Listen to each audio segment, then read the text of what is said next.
विश्वप्रकाशि महिमानममानमेकम् ओमक्षराद्यखिलवाङ्मयहेतुभूतम् यं शङ्करं सुगतमीशमनीषमाहुमर्हन्तमूर्जितमहं तमहं नमामि। यह अमृताशीति नामक परम आध्यात्मिक ग्रंथ है। इसमें अपना 7वां छंद चल रहा है। छंद लेते हैं, अर्थ करते हैं, उसके बाद में जो प्रकरण चल रहा है उसका विशेष व्याख्यान करेंगे। वार्तापि किं न तव कर्णमुपागतेयं पात्रे रतिं स्थिरतया न गता कदाचित् चापल्यतोऽपि जितसर्वनितम्बिनी श्री तस्या कथं बत कृति विदधाति संगम। किम क्या तव कर्णम तुम्हारे कानों में इयम वार्ता यह बात अपि माने भी न उपागता नहीं आई है, अर्थात तुमने क्या यह बात नहीं सुनी है। क्या नहीं सुनी है कि पात्रे किसी सत्पात्र में स्थिरतया रतिम टिक करके रहना या स्थिर रति करना न गता कदाचित वह कभी भी उसकी ओर नहीं गई है, अर्थात उसने कभी टिक के किसी के पास रहना नहीं सीखा है, सत्पात्र के पास। क्यों नहीं सीखा है? उसका कारण है चापल्य, तो चंचलता के कारण। देखो, ये चंचलता इस जीव की वैसे बड़ी खतरनाक प्रवृत्ति मानसिकता है। जिसको नमकीन पसंद हो उससे कहो अकेला नमकीन खाओ, लगातार नहीं खाओ। जिसे मीठा पसंद हो उससे कहो लगातार मीठा खाओ, नहीं खाओ। किसी को फीका पसंद है उससे कहो लगातार फीका खाओ, नहीं खाओ। भोजन में रोटी जो होती है वो कोई विशेष स्वाद की नहीं होती। फिर उसके साथ दाल, सब्जी, चटनी, पापड़, अचार, फिर मीठा, ये दुनिया भर की चीज़ें, सलाद, हर एक का अलग अलग स्वाद है। लेकिन एक बार ये खाया, दूसरी बार ये खाया, तीसरी बार ये खाया, ये क्या है हमारी? ये मानसिकता ही है चंचलता की। हमारा उपयोग किसी में टिकता ही नहीं है, किसी इंद्रिय के विषय में भी नहीं टिकता है। ये हमारी बड़ी भारी कमजोरी बता रही है। जहां लक्ष्मी की ये कमजोरी है वहीं संसारी जीवों की रुचि की भी यही दशा है। हम जितने चाहे अपने आप को तत्व रुचि वाले कहें, स्वाध्यायी कहें, लेकिन आपका तत्वाभ्यास कितनी देर चलता है, तत्व चिंतन कितनी देर चलता है? शांति से विचार करो भैया, किसी को उत्तर मत दे। अपने नंबर खुद दो, अपनी कॉपी खुद जांचो, समझिए। जब हम पाएंगे तो हम देखते हैं सुबह सुबह जब हमें कोई काम नहीं है और कुछ व्यवस्था नहीं है तो ये सब चलेगा कि हम गए मंदिर, स्वाध्याय किया, ये किया, वो किया, करके आ गए। लेकिन उसके बाद 10 बजे बाद कितने लोगों को भगवान याद आते हैं और कितने लोगों को जिनवाणी याद आती है, कितने लोगों को तत्वचिंतन याद आता है। इसके लिए एक सुंदर दृष्टांत आता है नीति शास्त्र में कि जैसे कमल के पत्ते पे ओस की बूंद हो। क्या हो? कमल के पत्ते पे ओस की बूंद हो। अब वो सुबह सुबह जब पहली किरण पड़ती है, पहले तो वो पन्ने की तरह हरी दिख रही थी क्योंकि पत्ता हरा है, तो वो तो ट्रांसपेरेंट है, तो हरी दिख रही थी। अब धीरे से सुबह की पहली किरण पड़ी तो वो आधी लाल दिख रही, आधी हरी दिख रही। जिस ओर से किरण आ रही उधर को लाल दिख रहा उसका सरफेस, और फिर धीरे धीरे सूरज ऊपर चढ़ा तो ऑरेंज हो गया, तो वो और आधी ऑरेंज और आधी वैसी दिख रही। फिर धीरे धीरे ऊपर चढ़ा तो सफेद हो गई उसकी रोशनी, तो वो मोती की तरह सफेद दिख रही। फिर और चमकदार रोशनी हो गई, तो चमकदार रोशनी हो जाने पे क्या हो रहा है, वो और ज्यादा उसमें क्रिस्टल की तरह चमकने लगी, ट्रांसपेरेंट जैसी हीरे की तरह चमकने लगी। सब कुछ हुआ, लेकिन इस प्रक्रिया में हम एक चीज नहीं देख पाए कि हर बदलते रंग के साथ उसका आकार बदल रहा, उसका आकार घट रहा, छोटा हो रहा, समझे कि वो नहीं देख पाते हम उसके बदलते हुए रंगों को देखते हैं। जब वो तेज क्रिस्टल की तरह, हीरे की तरह चमकते चमकते चमकते चमकते 10 बजते बजते वो कहां चली जाती है पता ही नहीं चलता। फिर अगले दिन जब सुबह 4 बजे ओस पड़ती है तो वो फिर आ जाती है। समझ गए? ये ही स्थिति हमारे परिणामों में धर्म की है। सुबह सुबह जब हमें काम धंधे कुछ और नहीं होते हैं, थोड़े भले परिणाम वाले हैं, तो हम भगवान को याद कर लेते, जिनवाणी को याद कर लेते, तत्व चर्चा और तत्व चिंतन को याद कर लेते। उसके बाद पहले तो भोजन, और उसके बाद फिर कमाई, फिर इधर की मीटिंग उधर की चीटिंग।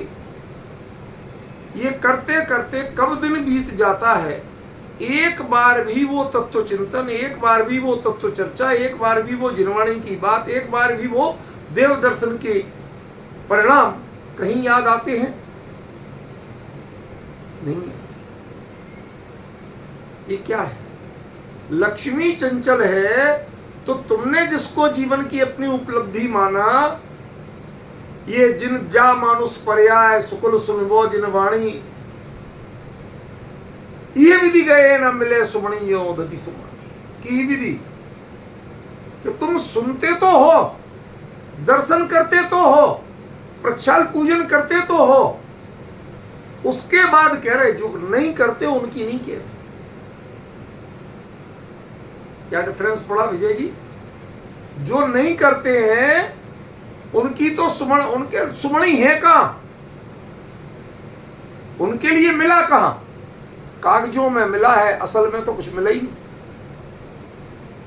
भाई कहने को जैन कुल मिला है, लेकिन जैन कुल के संस्कार मिले क्या?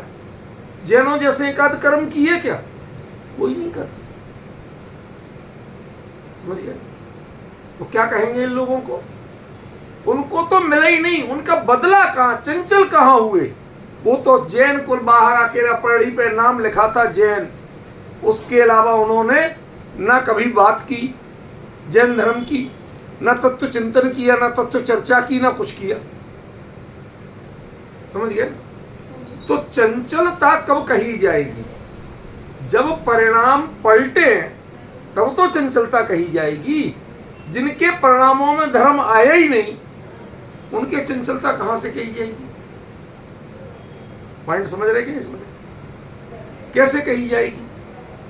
चंचलता तो उसकी कही जाएगी कि जिसके धर्म में परिणाम लगे और उसके बाद भी बहुत महिमा गाई हमने कि यही हमारा जीवन है, यही हमें सब कुछ है, जीवन की मनुष्य भाव की सार्थकता यही है, और ये सब कहने के बाद फिर वही दुकान धंधा। जितने मनोयोग से हम व्यापार करते हैं, कमाई करते हैं, भोजन करते हैं, विषयों का सेवन करते हैं, इतने मनोयोग से जिनवाणी का स्वाध्याय, देव दर्शन, प्रक्षाल पूजन किस किस ने किया ये बता।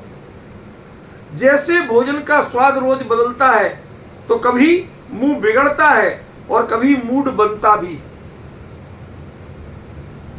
रोज प्रक्षाल पूजन करने वाले एक भाव से कराते हैं कि नहीं?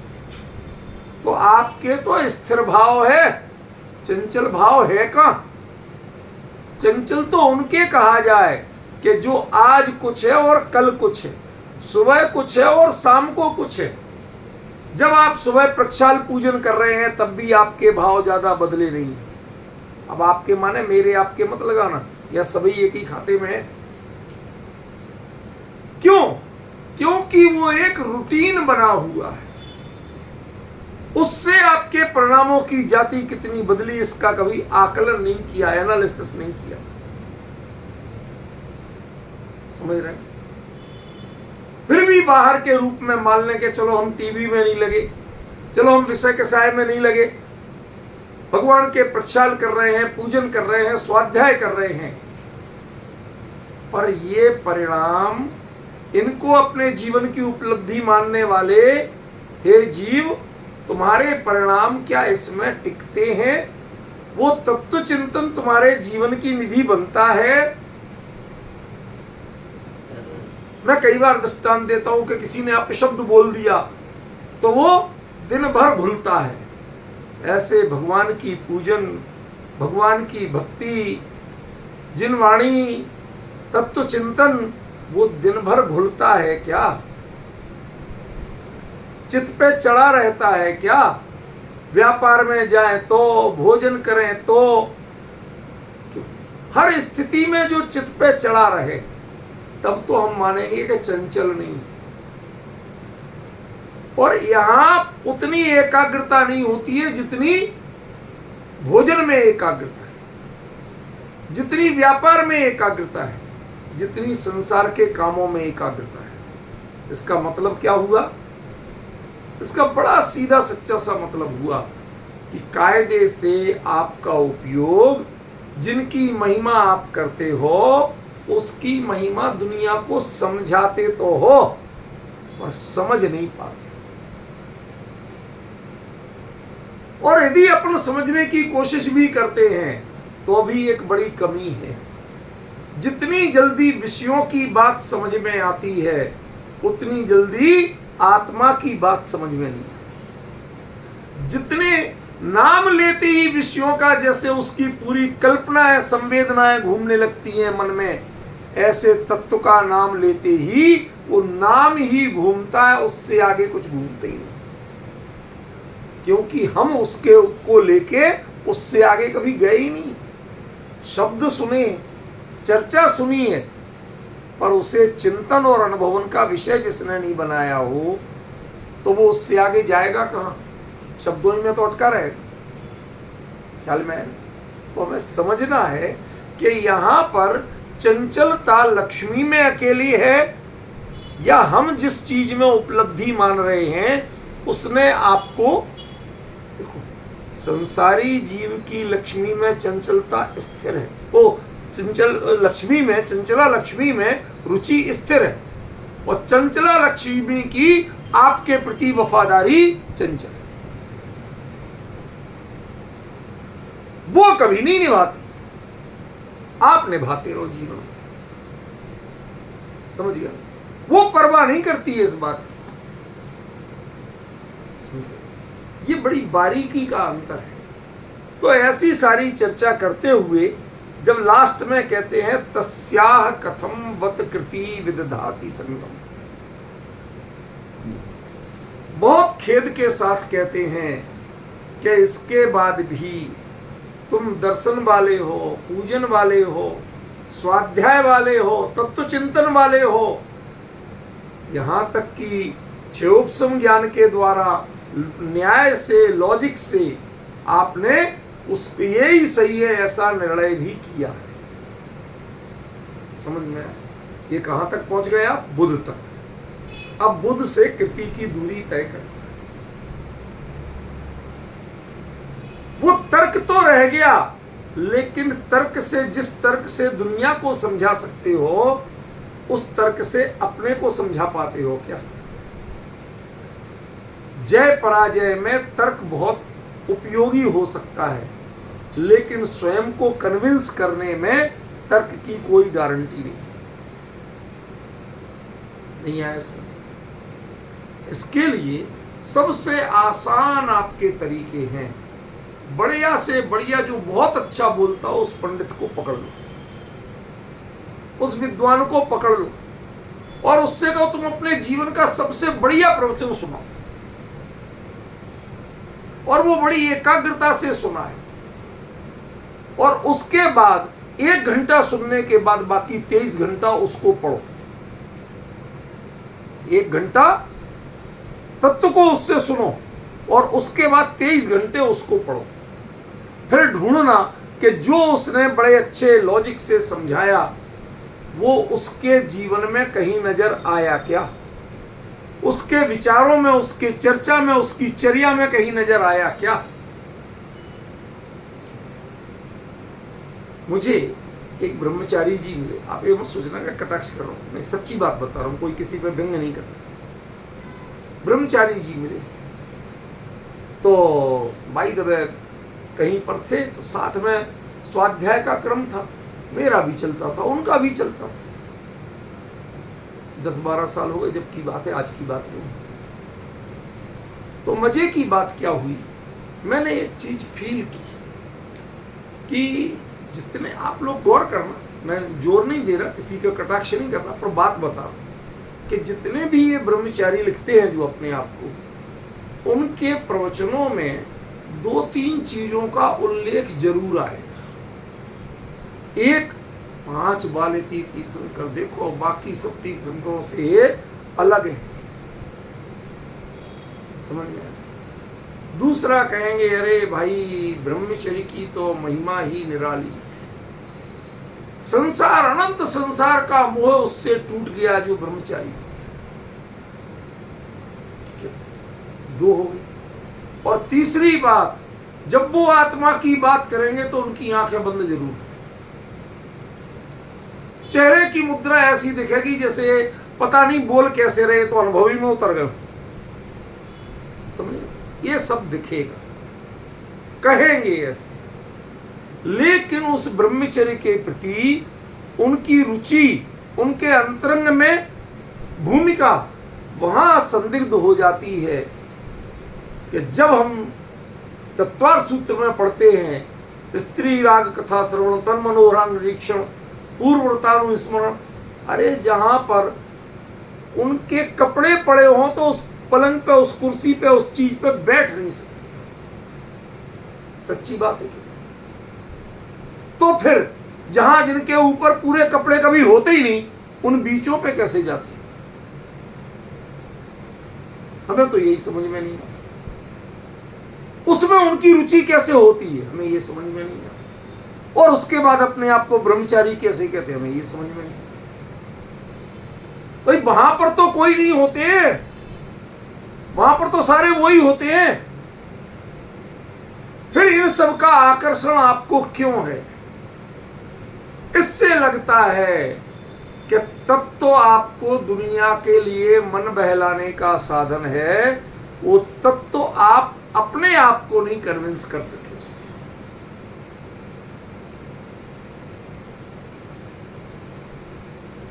बच्चों के लिए लोरी सुनाई, नींद आ जाती है, एक आध दिन अपने को सुना के देखो, नींद आती है क्या? हम बच्चों को लोरी सुनाते हैं, नींद आ जाती है, सो जाते। कोई कहते हैं कि माँ के हाथ में तो जादू होता है, वो सिर पे जरा ऐसे उंगली फेरती है, कब नींद की गोली की तरह काम करती है, सो जाते हैं। तो मैंने उस माँ से कहा कि भैया जरा अपने सिर पे भी फेर लो, तुम्हें नींद नहीं आ रही? तेरे हाथ में तो जादू है ना, क्यों नहीं करता काम? इसका मतलब है जो चीज यदि उस विशेषता से, उस गुण से युक्त हो, तो वह किसी एक को काम नहीं करना चाहिए, सबको काम करना चाहिए। डॉक्टर की दवाई मरीज पे जितनी काम करती है, डॉक्टर पे भी उतनी काम करती है, क्योंकि इंसान तो वो भी है ना, समझ गए? आप विद्वान होके क्या इंसान नहीं रह गए कि जो दूसरों पे आपकी बात काम करती है और आप पर स्वयं पर नहीं करती?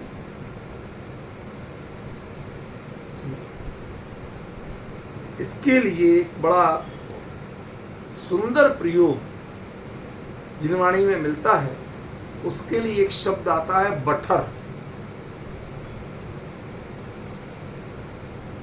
पंडितई भ्रष्टाचारित्रई बठरैश्च तपोधनई शास्त्रम जिन चंद्रस्य मलिनीकृतम नान्यथा।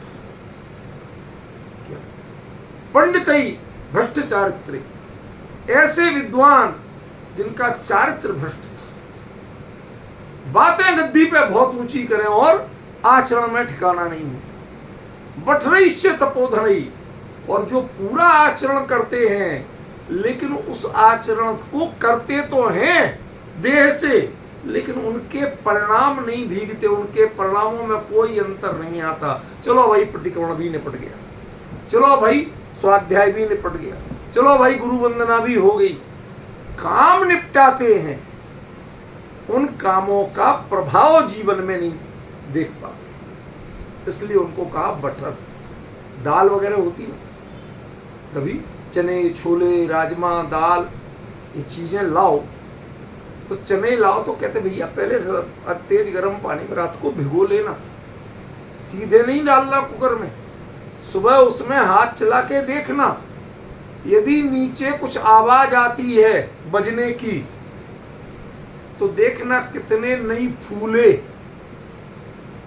जिन्होंने रात भर में पानी नहीं पी पाया तो वो तुम्हारे गैस पे भी पानी नहीं पिएंगे, भीगेंगे नहीं। उनका छिलका भीगता है पर छिलके के अंदर वो पानी प्रवेश नहीं करता, छिलका पूरा गीला दिखता है। ऐसे ही जिनका बाहर में वाणी और चेहरा सर्वांग गीला दिखे, उनके अंतरंग के परिणाम यदि नहीं भीगते हैं तो उनको बटर कहते हैं। जैसे वो छोले बटर हैं, चने बटर हैं, ऐसे ही जीव के परिणाम भी बटर होते हैं। उस बठरता में तो वो स्थिरता को प्राप्त होते हैं, लेकिन जो भीग जाते हैं उनकी कौन सी गारंटी है कि ये खाने के काम आएंगे ही। समझ गए? लेकिन पहले ये शर्त है कि बटर मत बनना, ऐसे मत बनना कि परिणाम भीगे ही नहीं रहे। जिस चर्चा को कर रहे हो, जिस चर्या को कर रहे हो, न चर्चा करने से परिणाम भीगे न चर्या करने से परिणाम भीगे। छिलका भीगा दिखता है, अंतरंग में बिल्कुल बटर पड़े, ऐसी परिणति से बचना। समझ गए? जब तक अंतरंग में धर्म ऐसी परिणति का रहेगा तब तक ध्यान रखना कि चापल्य तो ये चंचलता बनी रहेगी। मौका देखोगे कब भाग के जाए यहां से। समझ गए? तो ऐसे लोगों का संग कथम कैसे करते हैं? जो आपको तत्व चर्चा सुनाने आते हैं और महानगरों की विदेशों की वो अट्टालिकाएं, वैभव, फैशन, ये देखने के लिए जिनकी रुचि उमड़ती है, जाते हैं, तिकड़म लड़ाते हैं, तय समझना कि उनका चित्त अभी अनंत चंचल बना हुआ है और धर्म के प्रति बटर बना हुआ।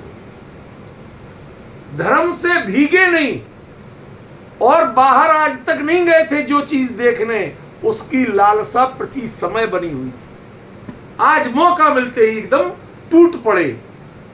ये बड़ा भारी अंतर है। जो जीवन भर खोटे रास्ते नहीं गए हों, उनका चित्त हर रोज खोटे पने की ओर नहीं गया था, इसकी गारंटी कोई दे सकता है? क्या कहा? जो जीवन भर खोटे रास्ते नहीं गए, उनका चित्त उस खोटे रास्ते पे चलने का नहीं हुआ था, इसकी गारंटी कौन? सारे जीवन मंदिर में खड़ताल बजाते हुए जय जयनाथ परम गुरु करते हुए भी जिनका बीता हो, बुरा मत मानना। यदि चित्त बठर है, आप स्वयं में प्रभावित नहीं हो सके, तो दुनिया को प्रभावित करते रहना, गीले दिखोगे लेकिन अंदर में नहीं भीगोगे। वो क्वालिटी अलग होती है जिसके अंदर में छिलका भीगता है, उससे पहले अंदर में पानी पीना शुरू कर देते हैं। जिनवाणी की चर्चा में बैठते हैं और अंदर में रस ग्रहण करना शुरू कर देते हैं, परिणामों में नमी आना शुरू हो जाती है, चित्त विकसित होना, फूलना शुरू हो जाता है। ऐसे जीव बहुत विरले होते। ख्याल में उन जीवों का मन फिर इस लक्ष्मी की चंचलता की ओर नहीं जाता। कदाचित दिखे, शब्द सुनना, अब असली मुद्दे की बात आ रही। खेद है कि तुम भी दिखते हो इस काम में। कि हाँ भाई साहब, आपको जितना खेद है उससे अधिक खेद में।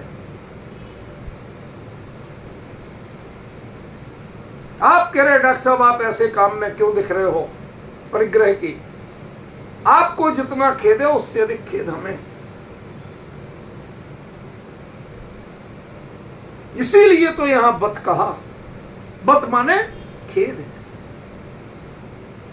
क्यों? क्योंकि जो काम हम कर रहे हैं वो अपनी आवृत्ति की भूमिका के कारण, अपने परिणामों की कमजोरी के कारण, उस दलदल से बाहर नहीं निकल पाने के कारण।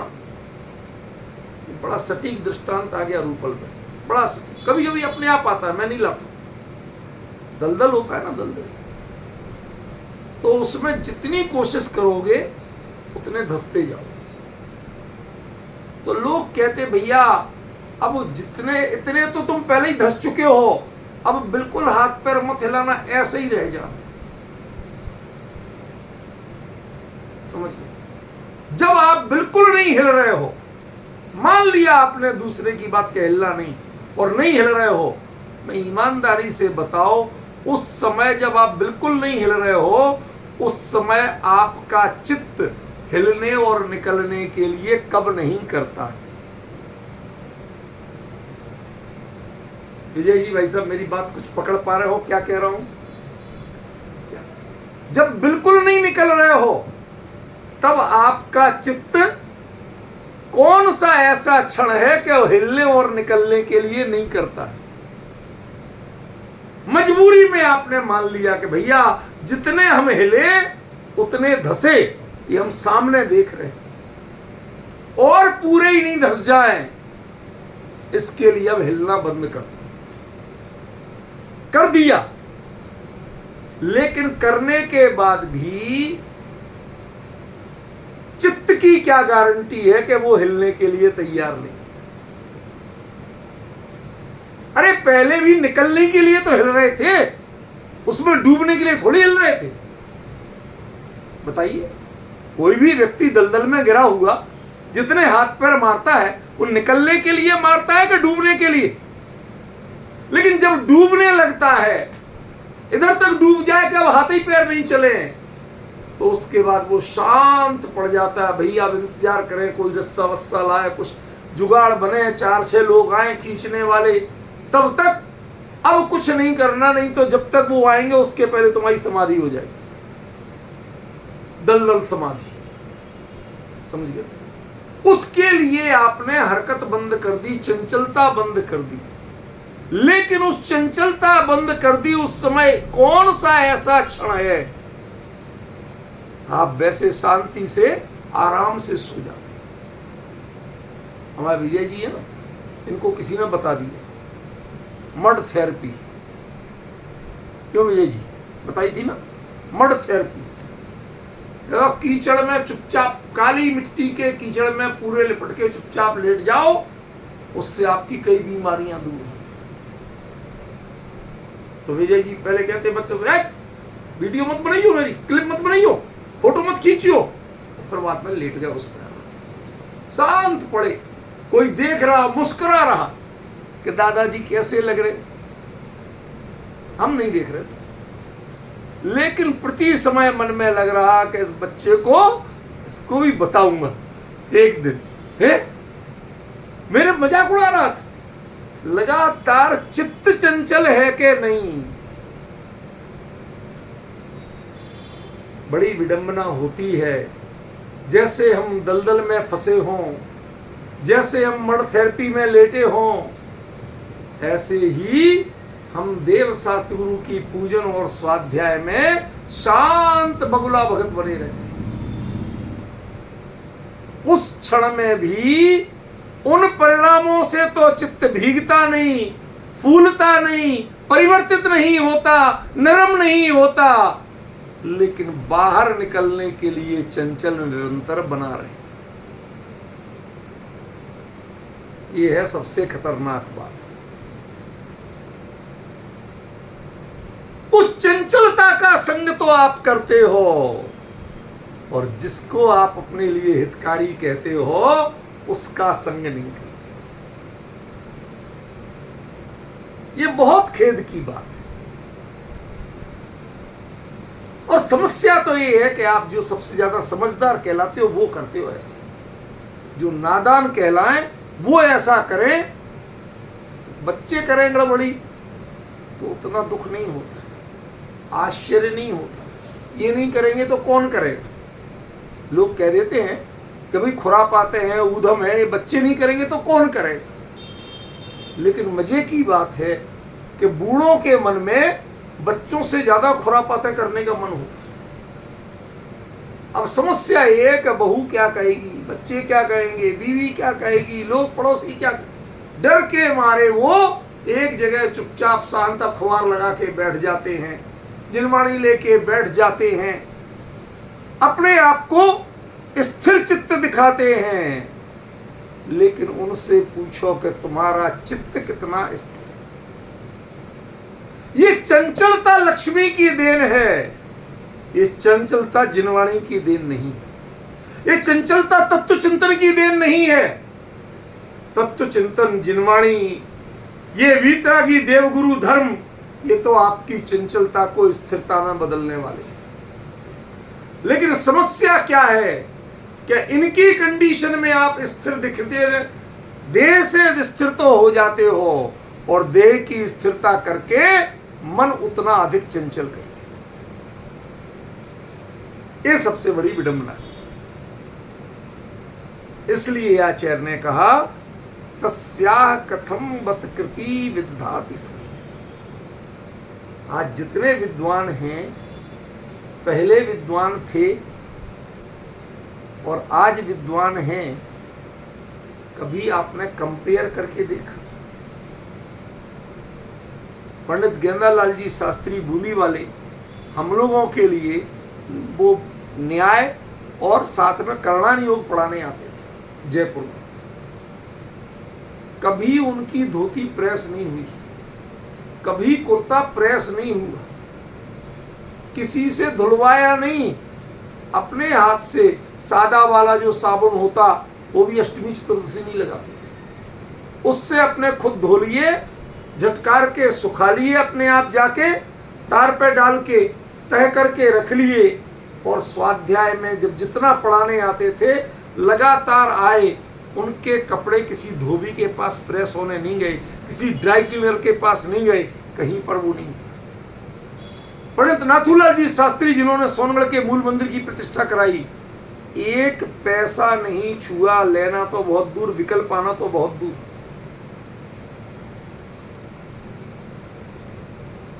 और उनमें वो दम थी कि गुरुदेव श्री को साफ कह देते थे महाराज ये सब नहीं चलेगा। उन्होंने मुझे बताया, आज आपको बता रहा हूं। जब गुरुदेव अपने दिगंबर रामनाय में आ तो गए, लेकिन वो बर्तन वही थे, बर्तनों का कपड़ा वही था जो थानकवासी में चलता था। और वहां दिगंबर तो कोई था नहीं, तो चार घर में जाके अपना ले आए, बैठ के खाली वही, तो वो थोड़ी परंपरा चल रही थी। उन्होंने कहा महाराज ये क्या कर रहे हो? दिगंबरों का ग्रस्त भी ऐसा नहीं करता और साधु भी ऐसा नहीं करता, आप हो कौन ये तो बताओ।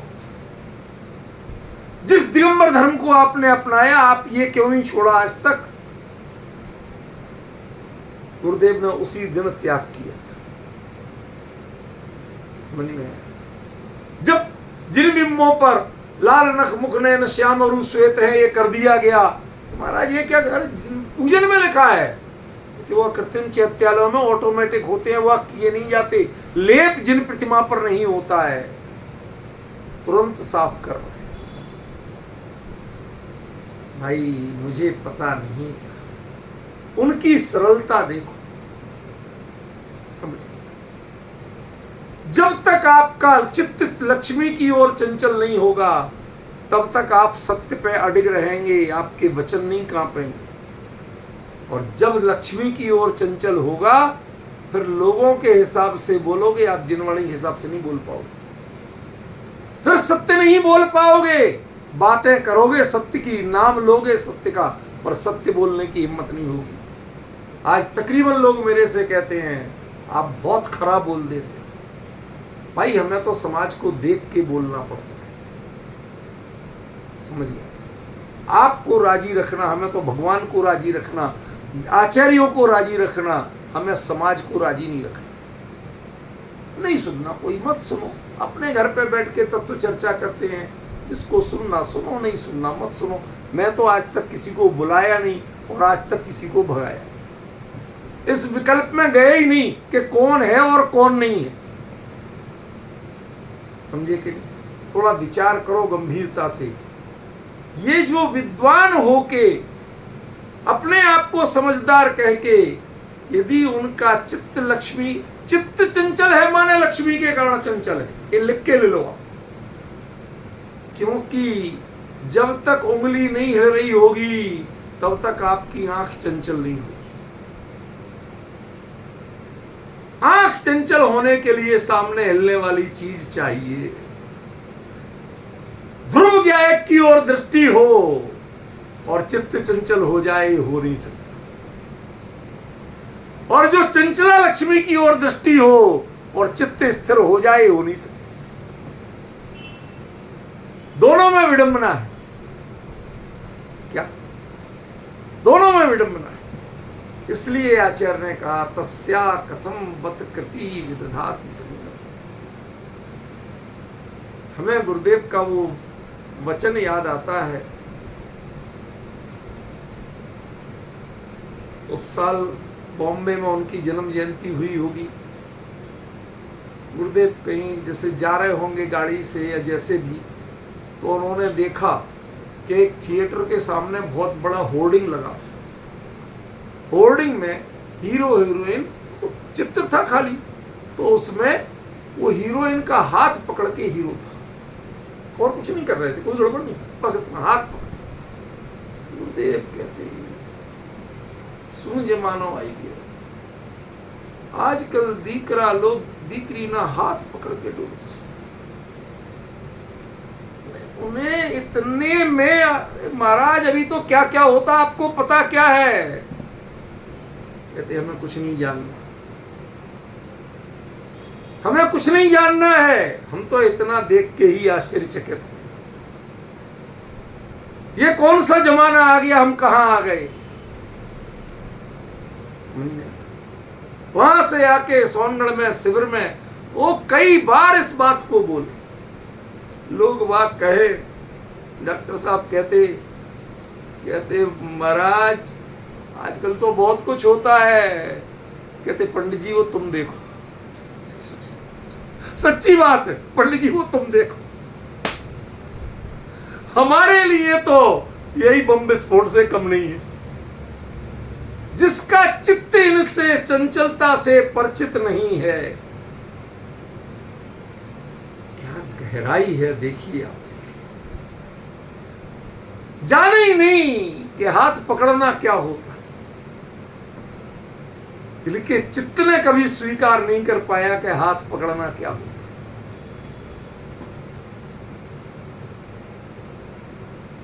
पराए पैसे का लोभ क्या होता है ये नहीं जाना। हमने देखा उसी संस्था में कि जब एनआरआईज आते थे तो उनके जैसी अगवानी होती थी। समाज का सामान्य उसी शिविर में आने वाले श्रोता का वो अपना ठिकाना खुद ढूंढता था। कई लोग नहीं होता थे तो बरामदे में अपना बिछा के चद्दर लाते थे, सो जाते थे। जनरल बाथरूम में सुबह निपट लिए, पूजन कर ली, स्वाध्याय में आ गए, अपना धर्म, भाई साहब हम तो छोटे आदमी धर्म लाभ लेने आए थे, ले लिया। उनको किसी ने नहीं पूछा।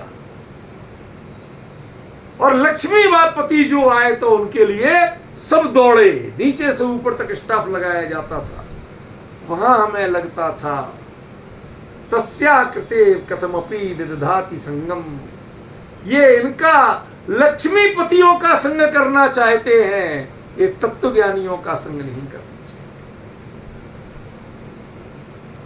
तत्वज्ञानियों का संग तो मात्र इसके लिए होता था ताकि वो भी एक बड़े अच्छे बिजनेस के रूप में चल सके।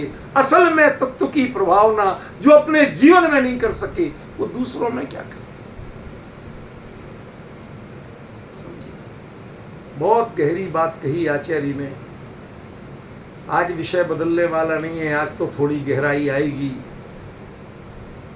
कहाँ आज प्रतिष्ठाचार्य हो गए। प्रतिष्ठाचार्य का स्वरूप क्या है विजय कुमार जी, भाई साहब? आप प्रतिष्ठाचार्य के लक्षण पढ़ो। सबसे पहले तो उसे कहा वो ब्रह्मचारी। ब्रह्मचारी माने वो इंद्रिय संयमी हो, सादा सात्विक कपड़े पहने, परिग्रह अल्पतम हो उसके पास, और संसार की रुचि न्यूनतम और जिनवाणी के स्वाध्याय अधिकतम। जिसको जिनविम्ब और पूजन आदि के स्पर्श सामग्री स्पर्श करते समय रोमांच होता हो। आज तो यहां कुछ भी है, अदर अंतर ही पता नहीं चलता। वो भगवान पर सूरी मंत्र लिख रहे हैं और उनके हाथ रोमांच से कांपते नहीं। उन्हें एहसास नहीं जगता कि अब ये पाषाण परमात्मा बन रहे हैं, तुम उसमें बीच में ये जो काम कर रहे हो ना, इससे पाषाण परमात्मा बन रहे हैं। जो मंत्र लिखोगे उससे ये तो परमात्मा बन जाएंगे, तुम्हें परमात्मा बनने का मंत्र कब लिखोगे? वो ये नहीं समझ पाए कि एक वो मंत्र लिखने के लिए हमें वस्त्र तक परिग्रह त्यागना पड़ता है, चाहे थोड़ी देर के लिए सही, ओट में जाके सही। बिना त्यागे परिग्रह का, मोह त्यागे बिना आप भगवान को प्रतिमा को परमात्मा बनाने का मंत्र नहीं लिख सकते।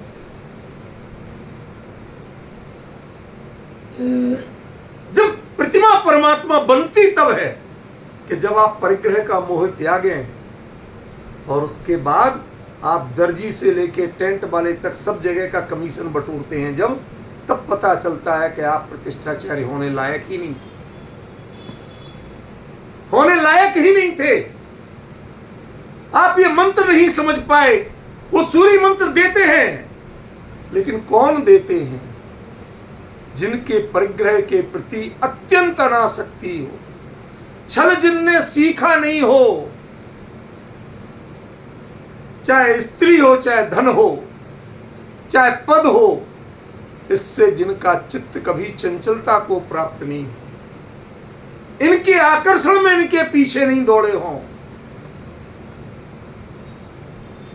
मेरे हाथ प्रतिमा को परमात्मा बनाने के निमित्त वो सौभाग्य मुझे मिल गया, उसके आगे 3 लोक की कौन सी संपदा चाहिए मुझे?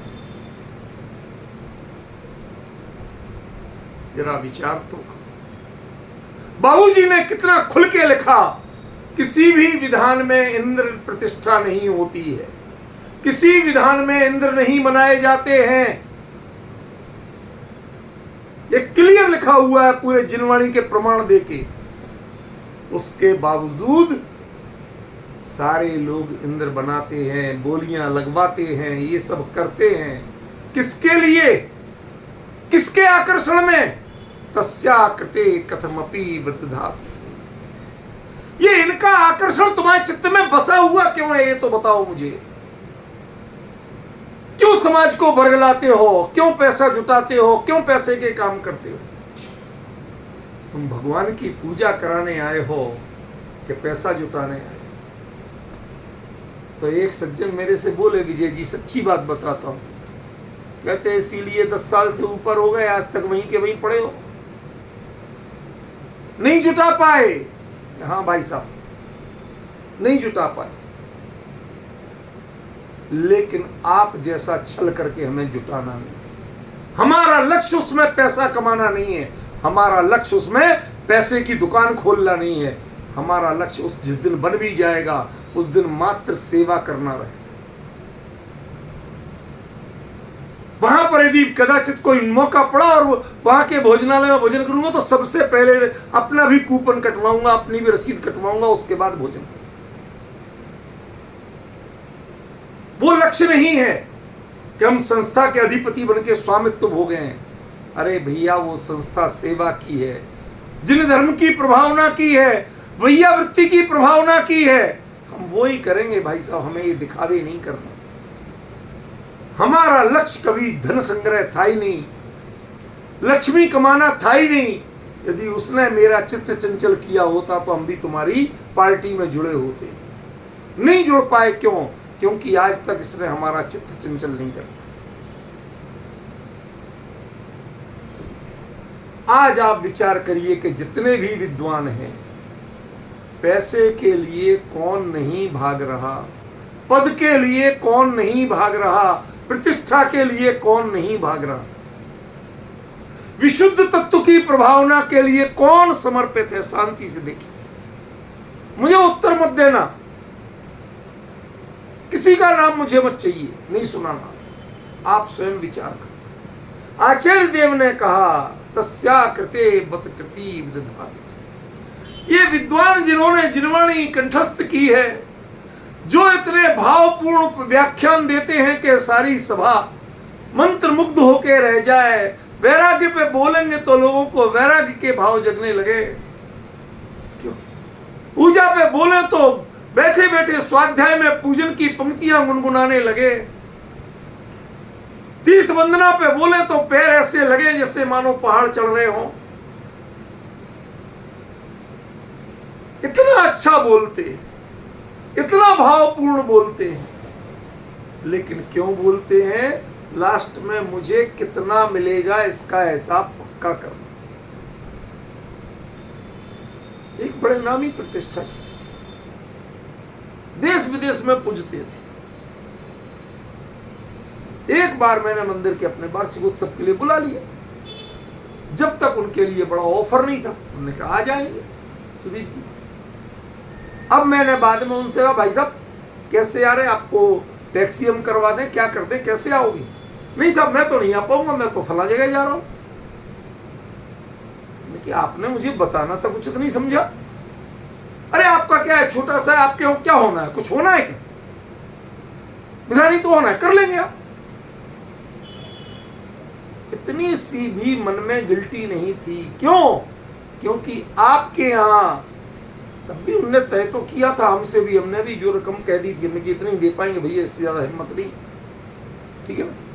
उसके बावजूद उन्होंने उससे 10 गुनी कहीं से मिल रही थी, उन्होंने बताना था, कुछ इतनी समझा। और ये वो संग, लक्ष्मी के संग के लिए दिन रात आपका चित्त चंचल रहता है।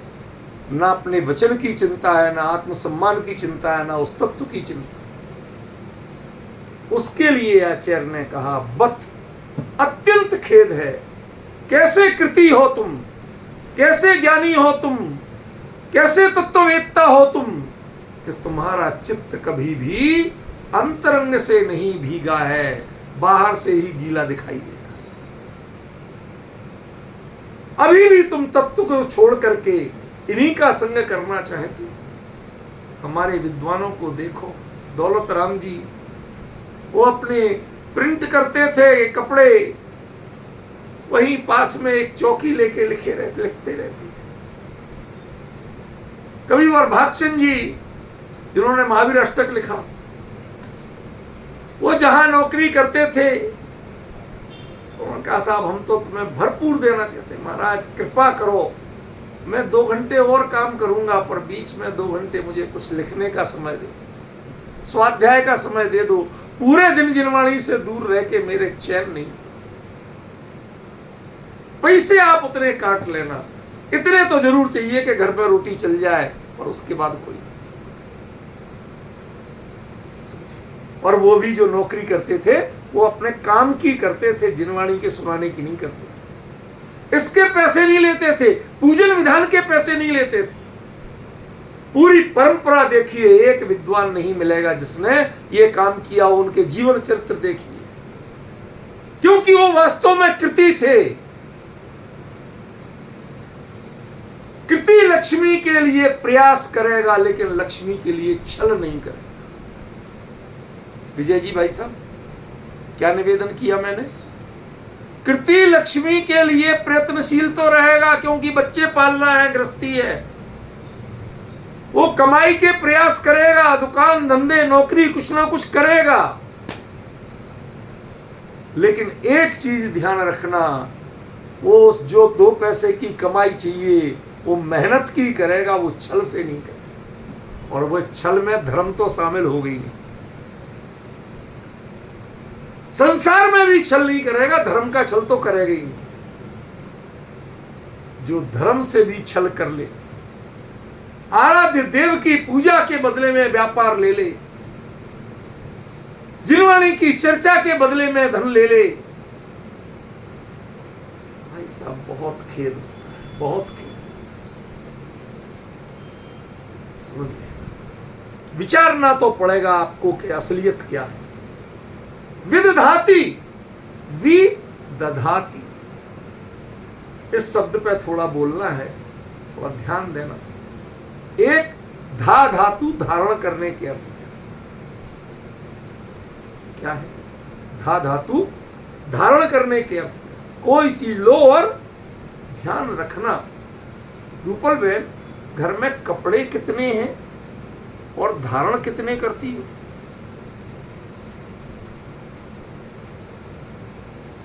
बाकी का परिग्रह का पाप बंधता है, उपयोग में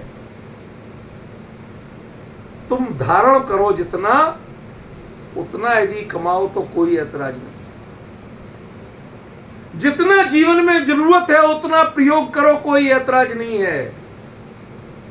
लेकिन खाली बैंक का बैलेंस बढ़े, कोठियों का आकार बढ़े, वार्डरोब की गिनतियां बढ़े और अंदर में परिग्रह संज्ञा पुष्ट हो, यदि इसके लिए करते हो तो उन पर तो ये पंक्ति भी लागू नहीं पड़ती, वो तो उससे भी दूर है। ये पंक्ति लागू नहीं पड़ती। विदधाति, वो धारण तो करता है। यहां तो समस्या ये है कि इनके संग को ये धारण भी नहीं करता, ये तो खाली जोड़ता है। 2 चीजों में अंतर ख्याल में पड़ा। एक जरूरत भोजन के लिए, भोजन की सामग्री इकट्ठी करना भूख मिटाने के लिए, और एक भंडार भरने के लिए करना, दोनों में बहुत बड़ा अंतर है। वो भंडार जो भरता है वो दधाती नहीं है। विजय भाई साहब, समझ में आया क्या कहा? जो भंडार भरता है वो दधाती नहीं है। यहां बात भी कही कि तू काम में लेता है, काम के लायक काम चलाऊ चीज लेता है, उतना परिग्रह करता है, उसके लिए भी खेद किया।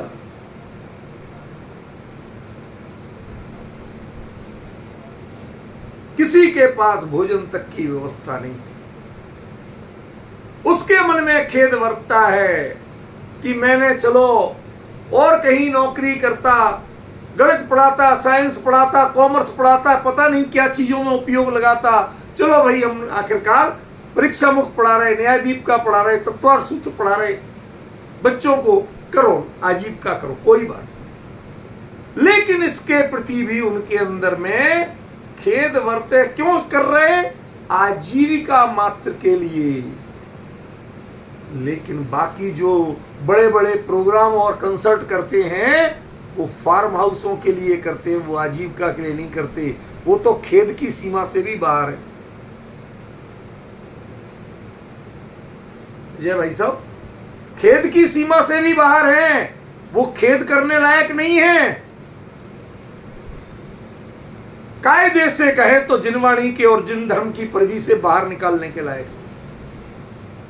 वो उनको इसमें प्रवेश नहीं मिलना चाहिए। क्योंकि यहां बात कही जिसका खेद वर्तता हो, वो कौन है? विदधाति। बड़े वी माने विशेष रूप से, सावधानी से धारण करता है, उससे अधिक नहीं चाहिए। पंडित भागचंद जी थे, महावीर अष्टक के रचयिता। कुछ दिन पहले कहीं मिल गया तो उनका जीवन चरित्र पढ़ा, सच बताऊं आंखों से आंसू आ गए। जयपुर में जहां उन्होंने नौकरी की, उनको लोगों ने मिल के इतना पैसा दे दिया। उनके घर में जब पहुंचा तो उन्होंने हिसाब लगाया, घर की जरूरत कितनी, बच्चों की जरूरत कितनी, मेरी जरूरत कितनी, किराए का खर्चा कितना, उतना लगाया, उतना रखा और बाकी जाके दे दिया। आप विश्वास करेंगे, वो कुल 1.5% था, 98.5% वापस कर दिया। क्यों? क्योंकि भैया विधिधाती करना है, खेद पूर्वक विधिधाती करना है, इसमें डूब के नहीं मरना। मैं परिग्रह नहीं जोड़ रहा हूं, संग कर रहा हूं, लेकिन विदधाती जितना मैं धारण कर सकूं उतना ही। रूपल बहन, वार्डरोब के सारे कपड़े पहन लिए तो खड़ी भी नहीं हो पाऊंगी, लिख के दे रहा हूं। वार्डरोब के सारे कपड़े भी धारण कर लिए, खड़ी हो पाओगी, उठ पाओगी नहीं। ये है परिग्रह। ज्ञानी जीव धारण करने लायक करता है, जिससे जीवन चले उतना करता है, जिससे अनिवार्य आवश्यकताएं पूर्ति हो उतना करता है, और उतना संग करते हुए भी वो खेद वर्तता है उसके जीवन में, तब वो कृति कहलाता है। क्या कहा? तब वो कृति कहलाता है।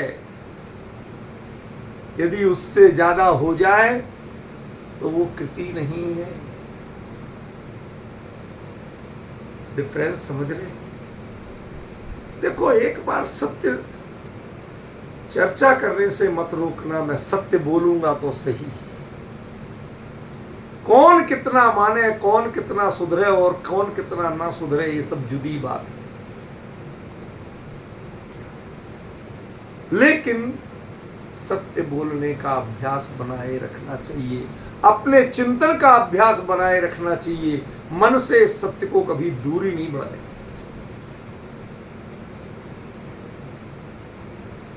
सोचे तो सही, श्रीमद् जब लिखते हैं, अपूर्व अवसर एवो क्यारे आवसे, क्यारे थईसु बाह्य अंतर में। पहले बाहर में होऊंगा तो अंतरंग में भी होऊंगा, अकेले बाहर में नहीं। हम बाहर में निर्ग्रंथ तो बहुत हुए, पर अंतरंग में निर्ग्रंथ आज तक। ये विडंबना। दोनों का बैलेंस बना के जो चल सके वो मोक्ष मार्गी है, वो कृति है। जिसको धारण करने योग्य सामग्री चाहिए, लेता भी है, उतना संग करता है, लेकिन संग करते हुए भी जिसके खेद वर्त, प्रसन्नता नहीं होती। पल में यदि लाख रुपए की ड्रेस आ जाए तो पहन के जो इतराने का भाव होता है वो कृतियों के नहीं होता। क्योंकि कृति कहता है भैया जितना जरूरत का है उतना लो, उससे आगे नहीं है। अमृता शीति पढ़ना है तो जरा हौसला भी रखना पड़ेगा सत्य को सुनने का। ये तो जीवंत मोक्ष मार्ग है। आपकी एक एक प्रणति की स्टडी कर रहे हैं आचार्य, और एक एक प्रणति का एनालिसिस करके बता रहे हैं क्या सही है और क्या गलत है। विदधाति कितना गजब का क्रिया प्रयोग है। विशेष रूप से धारण करता है, अंतरंग में धारण नहीं करना चाहिए। अंतरंग में रुचि नहीं है, धारण करना पड़ता। समझ गए? और उस धारण करते हुए भी बत यानी खेद वर्तता है, तब तक कृति है। और यदि उससे ज्यादा उसमें मग्न होने लगे, उसमें परिग्रह में इतराने लगे, तृप्ति का अनुभव करने लगे, मात्र धारण नहीं करे संग्रह करने लगे, तो समझ लेना कृति नहीं है महाराज, कुछ भी नहीं है। वो नाम कुछ भी हो पर काम का कुछ भी नहीं। इसलिए किसी पर कमेंट्स किए बिना मैं उस मर्म को बताना चाहता हूं कि अमृता शीति को पढ़ने लायक आज हमारा मुमुक्षु समाज है क्या? आज हमारे परिणाम हैं क्या, इसका विचार करो एक बार। जिन चीजों के संग धारण करने लायक संग पर आपको खेद वर्तता है क्या, यदि जोड़ने की तृप्ति वर्तती है तो तय मानना कि आपके किसी काम के आप कृतिपना आए ही नहीं जीवन में, अभी तो बुद्धपने का भी ठिकाना नहीं। समझे कि नहीं? इसलिए इस छंद पर बहुत शांति से विचार करना। कल इसका उपसंहार होगा और उसके बाद आगे की चर्चा अपनी चलेगी समय में।